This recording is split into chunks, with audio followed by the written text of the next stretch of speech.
Jake Moody? Everything we thought he was. Just really consistent, really even keel, and exactly what we hoped he'd be.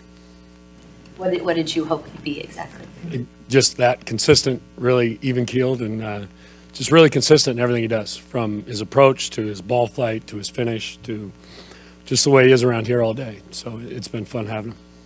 He's going through the process of evaluating the kickers. How much is it, you're looking at the physical, which they all need to be able to do, but also trying to analyze when the guy shanks a couple, is he going to bounce back or is he going to go down the tubes?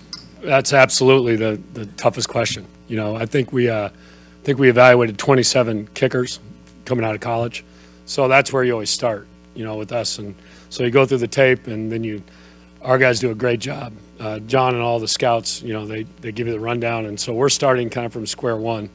So you look off the silent tape, and you start to build your list, and then you whittle that down, and then ultimately you have to go work them out, I think, to see everything live, and then that's the question you're trying to get answered. And it starts with the consistency of what people say about them. So before I even meet them, I have everyone in our building that's looked at them, I hear what they say. And then when you go there to the schools, you listen to all the coaches, the weight coaches, any assistants, other players. You just try to find out, and then ultimately you have to sit with them and just got to get a feel for that. How are you sorting through the kickoff rule? You expect to see a ton of fair catches and calls at the 25, right? How do you think it's going to work out? Yeah, we're doing a lot right now looking at college to see the different kicks, see how people have done it. We still don't know all the rules yet, so we're trying to go off the rules and what exactly that looks like.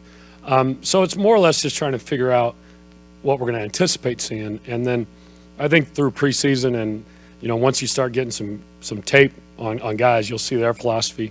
Are they going to fair catch it? So it's really, for me, it's more being prepared for our kickoff return team, and trying to anticipate, prepare them for whatever teams are going to try and do. And that's, there's been so many changes in the last 15 years on kickoff and kickoff return. When I started, it was 4-man wedge, 3-man wedge, 2-man wedge, 1, illegal double teams. There's been like 20 rules. So we'll all adjust to it, and we'll figure it out. How familiar are you with the XFL rule, and do you think that could sometime come into the NFL, that form of kickoff? Yeah, to me, it's just like I wait and see how it shakes out and what rules we have to do it under, and so that's all we're doing now. Now that we know it, we got to get all the fine points of that, and like a penalty. What happens on a penalty? What happens if you muff it when you fair catch? Like, there's a lot of things to work through that we don't quite have the answers yet. So like that, we'll just kind of go play it as we see it. There's a report that special teams coordinators were unanimously against it. Was it just because of the change in the unknowns, or what? I don't know how to speak for you, but were you against it, and why? Yeah, well, I'm. When you say safety of the player, we're all in favor of that, and so that's where it starts, and we all agree on that. I don't know if this necessarily addresses any of that. I think there could be more returns, there could be shorter kicks, there should be more collisions, there could be dirty balls like a squib or a bloop. So there's going to be more coverages because of it too. So I don't know if we have enough of a sample set to really say. And like I said, I don't even know the rules yet. They say it's going to be like college, but is it? So there's a lot of things to cover through that. So that's the only thing. And like I said, we'll all figure it out. Everyone's playing the same rules, and we just got to see where it goes from there. Speaking of kickoffs, how is Moody on that? How has he been? Really good. Really good with it. He's extremely powerful. He has great hang time. He has great distance, so all those factors in. You start with hang time, distance, and placement. Those are really the three things, and he's exceptional in all of them. Becoming a problem last year as the season wore on, and I'm sure it takes its toll on the kicker or whoever is handling the kickoffs. Was that starting to be an issue for this team? No, I thought we improved. The end of the season, we were really good on kickoff. So, different things, but at the end, I thought we played our best. When you are getting all the information and stories and everything on Moody, was there a particular story that kind of stood out that might put your mind at ease and okay? Yeah, when I worked him out, there was no question where I thought about it. And it was, I wish I could have that type of workout every time you go, because it just kind of naturally happened. you know, in his pro workout, he kicked off sticks. In other words, where there's a stick there and he just kicks the ball. And, you know, all kickers would like to do it that way. And I think he was 12 for 13, and he missed like a 58-yarder. So that's exactly what kind of talent he is. So I always try to get him a holder and a snapper. And some guys can't find a snapper. You know, it just doesn't work out. But I'll take any snapper. I don't care. I want to see the operation of it all. And I want to see him under – I think someone asked that question earlier. What is he like under stress? How does he respond? You know, you can take all the information from all the coaches, and you can – like try to see like the game that he missed 3 in 20, you know, how to respond to that. You know, he had great competition there that he was fighting with. So I still can't figure out, like they'd go every 3 points. So he was going in and out. So again, you try to look on how he responded to adversity there. But the workout was perfect for me. It was unbelievable. So he had 2 snappers that were backup long snappers on Michigan's team that were not very good. And he had his holder.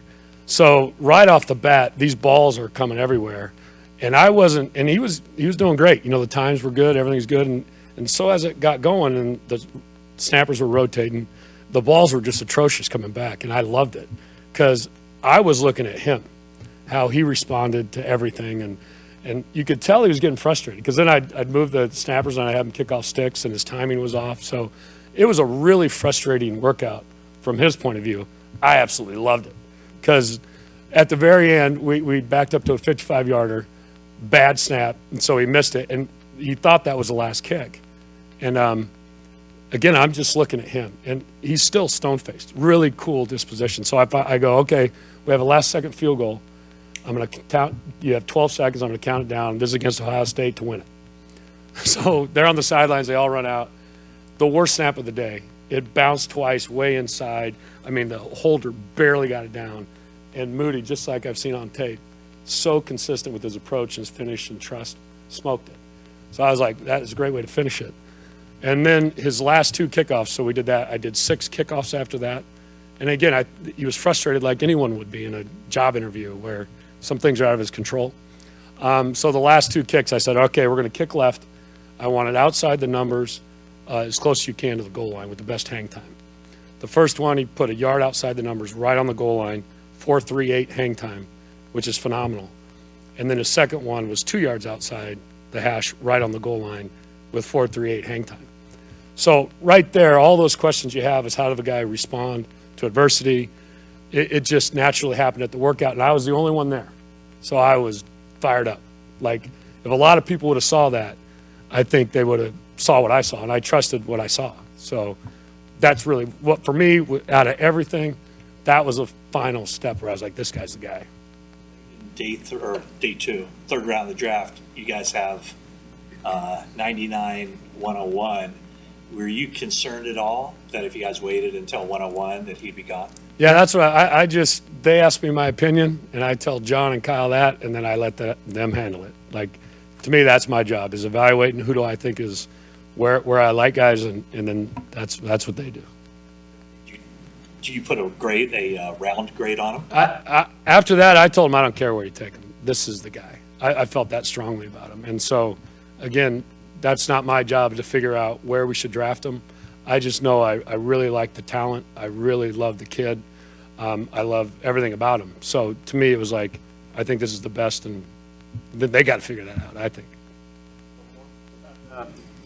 Jack Coletto on special teams. What do you think of him and his potential there? I think there's so much potential there. I think it's so cool because you can see him do all these things, and he played all the special teams too. So I watched him on offense, on defense, on all the special teams, and to me, it's just the more you can do, the value that you have. So I'm really excited, and we're like everybody, we're doing everything, and we're evaluating, and we're just seeing where they start and where they improve and where they finish. What do you think of Deshaun Jameson as a returner and Ronnie Bell as a returner? Both of them really good. They're both catching them, and we'll go through the process in the training camp and in the preseason. But both are really good. I tell you, Bell is really natural fielder. It's really special when you see that because, you just see the first couple of returns, and his feet are right under it, and he really is a natural fielder, which by far is number one for a punt returner. So I'm excited to see both those guys go. What did you see from Ray as he progressed through the season last year? Confidence more than anything, and I've always loved watching Ray. Like, to me, his toughness, his ability. If you watch, whenever people are around him, that's when he's at his best. That's when he's fielding clean and he's making a quick move, and it's like he loves that action. So his toughness and just getting the consistent 10 yards, I love watching him do that. Why don't more NFL teams have a kicking coach? A good question. I think, we all, I think we all know enough just to get in trouble. So, I mean, like, the basics, but to me, it's all individual on the kicker. Like, if you look at all the kickers, everyone looks different. There's base fundamentals that you have to have, but everyone's different. So it's about learning the kicker or the punter. It's about learning them and working together to see where we need to go. So, I don't know, that's a good question, but I know enough to get in trouble, so that's why I trust them. Good, thank you.